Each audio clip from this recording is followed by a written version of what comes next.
Everyone, अस्सलाम वालेकुम। Welcome back to my channel. कैसे हैं आप सब? अल्हम्दुलिल्लाह मैं बिल्कुल ठीक हूँ और होपफुल हूँ कि आप सब भी बिल्कुल ठीक होंगे। अच्छा, आज की जो वीडियो इसके क्लिप्स लास्ट वीकेंड के हैं, जब मेरी कुछ फ्रेंड्स मुझे विज़िट करने आई थी और मैंने वीडियो शूट की थी, बट एडिटिंग का टाइम नहीं मिला और आज टाइम मिला है तो मैंने सोचा इट्स ओके, मैं आपसे आज ही शेयर कर देती हूँ कि उनके आने से पहले मैंने क्या क्या प्रिपरेशंस की थी और बहुत से काम किए थे, जिनमें से एक ये भी काम था कि मैं उनके लिए कुछ गिफ्ट्स जो है वो शॉपिंग करके लाई। और अभी यहाँ पे मैं इनकी कर रही हूँ पैकिंग और ये काफ़ी लेट नाइट का टाइम है। लेट नाइट इसलिए ये काम कर रही हूँ बिकॉज़ बच्चे जो हैं जब सोते हैं तो ही मैं ऐसे काम कर सकती हूँ, अदरवाइज़ वो मुझे करने नहीं देते और सारे काम ख़राब कर देते हैं। तो मैं ना मुझे बहुत ही शौक़ होता है ये गिफ्ट्स वगैरह की पैकिंग करना और मैं बहुत फ़ाइन पैकिंग किया करती थी, बट अभी आज बहुत ही मुश्किल हो रहा था और बड़े फ़नी सीन हो रहे थे। और कुछ गिफ्ट्स भी ऐसे थे जैसा कि आप देख रहे हैं कि बिकॉज़ विंटर आ रहा है तो मुझे उस हिसाब से पर्सनली ख़ुद बहुत पसंद है इस तरह की चीज़ें, लांटेन्स वगैरह और कुछ ऐसी चीज़ें जिसमें लाइटनिंग की जा सके, तो कुछ ऐसी चीज़ें मैं ख़रीद के लेके आई थी। कुछ गिफ्ट्स मैंने पैक कर लिए हैं और कुछ की पैकिंग अभी चल रही है। बच्चों के लिए कुछ चॉकलेट्स वगैरह थी।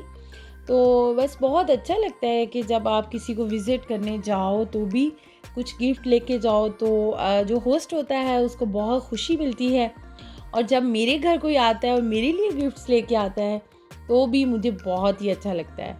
और मुझे तो ये भी होता है कि जब कोई मेरी तरफ आ रहा है तो भी मैं जाते हुए बच्चों को या अपनी फ्रेंड्स वगैरह को या फैमिली तो कुछ ना कुछ छोटा सा कोई एक गिफ्ट मैं तैयार करके देती हूँ। और अभी यहाँ पे चूँकि मेरी 2 फ्रेंड्स आ रही थी विद फैमिलीज़, तो इसलिए मैंने कुछ थोड़े से ज़्यादा गिफ्ट्स ख़रीदे और उनकी पैकिंग की है।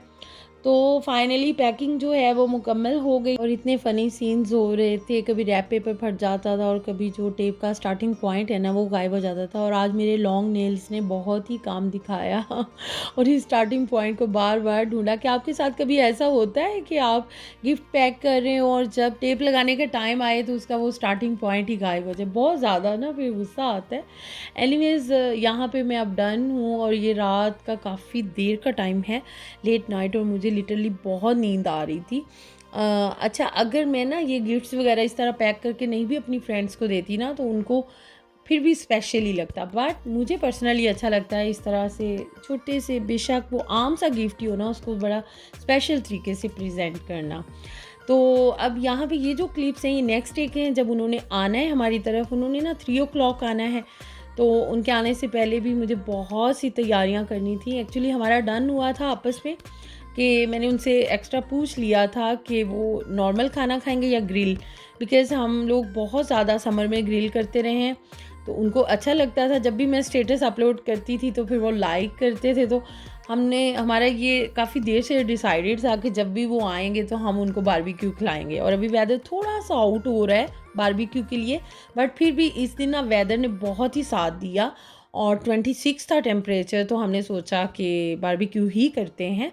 और ऑफ़ कोर्स उसके लिए फिर सारी तैयारी जो है, कुछ तैयारी मैंने रात में कर ली थी, जैसे मीट्स वगैरह जितने भी हैं उनको मैरिनेट कर लिया था। और यहाँ अब बन रही हैं चटनियाँ और आप देख रहे हैं कितनी स्पीड से ना चटनियाँ बना रही हूँ। चटनीज़ पता नहीं चटनीज़ कहना है या चटनियाँ कहना है। एनीवेज़, 2-3 तरह की चटनी बन रही है। एक तो सिर्फ जिसमें मिंट मैंने डाला था, कोरिएंडर और ग्रीन चिली ना, तो सब कुछ मैंने इकट्ठे ग्राइंड कर लिया था। और फिर एक में मैंने सिर्फ सिंपल यही चटनी रखी थी, उसमें मैंने योगर्ट ऐड किया था। और ये इमली की चटनी जो है ये मैंने पहले से बना के फ्रिज में रखी हुई है, थोड़ा सा ज़्यादा था बट ये भी बहुत अच्छी लग रही थी। और एक जो है वो मैं बनाऊंगी इस तरह से मिक्स चीज़ों के साथ ना, चटनी जैसे रायता टाइप ना, बिकॉज़ ग्रिल के साथ ब्रेड वगैरह होगी और रैप्स होंगे बच्चों के लिए, हॉट डॉग ब्रेड भी होगी अगर कोई उसमें खाना चाहे। और प्लस मैंने ना ज़ीरा राइस भी बनाए थे कि अगर किसी ने इस तरह से अपनी प्लेटर तैयार करनी है कि ज़ीरा rice with salad with barbecue, grilled chicken, जो कुछ भी हमने बनाना है वो भी अभी आप एंड पे देखेंगे कि मैंने किस तरह से सारी मैरिनेशन की वीडियोस जो है वो मैं आपसे सॉरी टू से शेयर नहीं कर पाई, बिकॉज बहुत लेट हो गया था मीट को मैरिनेट करना और मैं बहुत टायर्ड हो गई थी, और फिर वीडियो बनाना ये सब मुझे बहुत मुश्किल लग रहा था और बस मैं नहीं कर पाई। बट मैं आपको साथ साथ बता दूंगी कि मैंने क्या क्या ऐड किया था, और मैं बहुत ज़्यादा चीज़ें ऐड नहीं करती, बहुत सिंपल रखती हूँ मैरिनेशन को, बिकॉज़ मैं चाहती हूँ कि जो मीट है ना उसका ओरिजिनल फ्लेवर रहे, तो और सबको हमेशा बहुत ही पसंद आता है। अच्छा, यहाँ पे जो चटनीज़ हैं वो तैयार हो गई हैं इमली की, और सिंपल जो coriander mint and green chili वाली, और रायता। और अभी यहाँ पे सैलड जो है वो तैयार होने लगा है, और सैलड के लिए मैंने अपने हस्बैंड की हेल्प ली है कि वो कट कर दें मुझे सारी चीज़ें, बिकॉज़ वो बहुत ज़्यादा फाइन कटिंग करते हैं। आल्दो मेरे पास कटर भी है, बट उसको अभी सेट करना और फिर सब कुछ कट करना और फिर बाद में उसको वॉश करना, वो मुझे थोड़ा सा मुश्किल लगता है।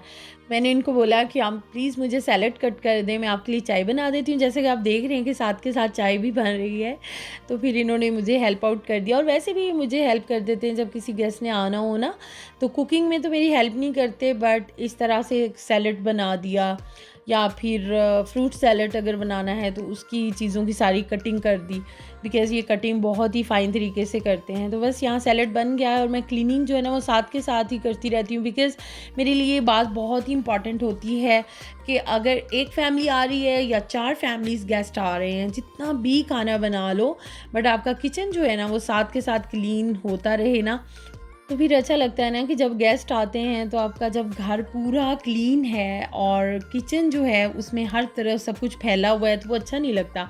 तो मेरे लिए ये बहुत होता है कि मैं जितना भी खाना बना लूँ, बट किचन जो है वो क्लीन लगना चाहिए, और किसी को पता भी ना चले कि यहाँ पे इतना ज़्यादा माशाल्लाह से खाना बना है। तो जैसा कि आपने देखा कि सैलेड बन गया था, और अभी मैंने सोचा कि मीठे में मैं कुछ ख़ास नहीं बना रही, बिकॉज़ शुगर है 1-2 पर्सन्स को, तो मैंने सोचा कि क्या मीठा बनाना, वैसे भी चीनी जो है ना वो इतनी हेल्दी तो है नहीं, तो ऐसा करती हूँ कि फ्रूट सैलेड बना लेती हूँ।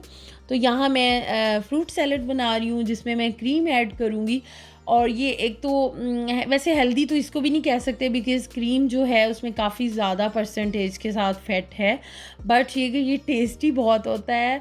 तो कोई बात नहीं, जो फ्रूट्स हैं वो तो हेल्दी हैं ही ना।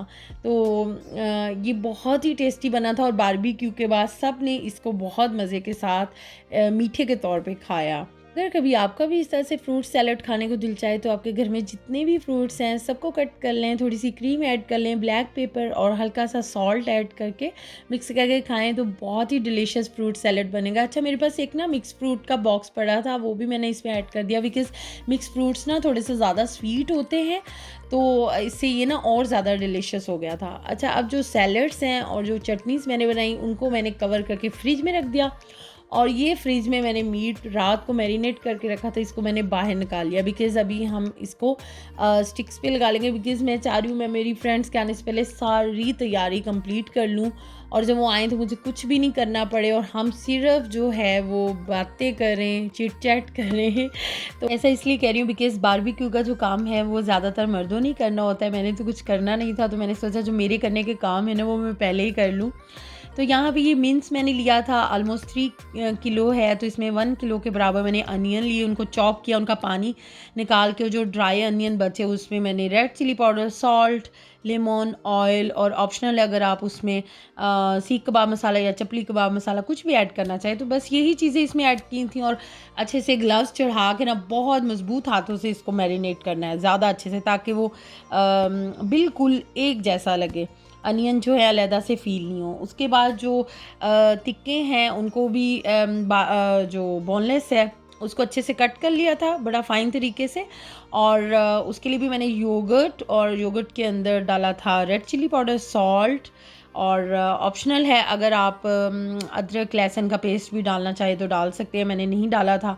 और ऑयल है, लेमन है, और इसके अलावा टिक्का बोटी मसाला ये मैंने डाले थे योगर्ट में, सारा मैरिनेट करके फिर उसमें गोश्त डाल दिया और फिर उनको अच्छे से मैरिनेट कर दिया। हाँ, एक चीज़ जो मैं भूल गई वो सॉरी तंदूरी मसाला ना वो भी डाला था। और रोस्ट के लिए भी ऑलमोस्ट यही सारे इंग्रेडिएंट्स थे, सिर्फ़ एक विनेगर जो है वो एक्स्ट्रा ऐड किया था, बिकॉज़ रोस्ट जो वो बड़े-बड़े पीसेस होते हैं तो फिर अच्छे से वो गल जाता है। तो बस ये हमारी कंप्लीट माशाल्लाह से तैयारी है। यहाँ पे कुछ हॉट डॉग्स भी मँगवा लिए थे, बिकॉज़ बच्चे खाना पसंद करते हैं। और ज़ीरा राइस मैंने बना लिए थे, वो अभी दम पे हैं किचन में, तो उनको मैंने यहाँ पे डिस्प्ले नहीं किया। और मैंने सोचा कि गेस्ट के आने से पहले ना ये सारा काम कंप्लीट कर लूँ। और लिटरली इसके 5 या 10 मिनट बाद वो लोग माशाल्लाह से आ गए थे। यहाँ हम उनका वेट ही कर रहे हैं और साथ साथ मैंने थोड़ी सी वीडियो शूट कर ली। और ये है कि एक चीज़ बताती चलूँ कि जितनी भी मैरिनेशन करनी है हर चीज़ में 2 टेबलस्पून ऑयल जो है वो मस्ट डालना है। उससे ये होता है कि जो कोयलों के ऊपर जो स्लाइड सी एक रखी होती है ना, जिस पे आपने चीज़ें रख के बारबेक्यू करना है, तो उसके साथ वो मीट चिपकता नहीं है। तो नेक्स्ट वीडियो में इंशाल्लाह हम मिल के करेंगे बारबेक्यू एंजॉय। आप भी हमारे साथ ही रहिएगा। तब तक के लिए बाय बाय।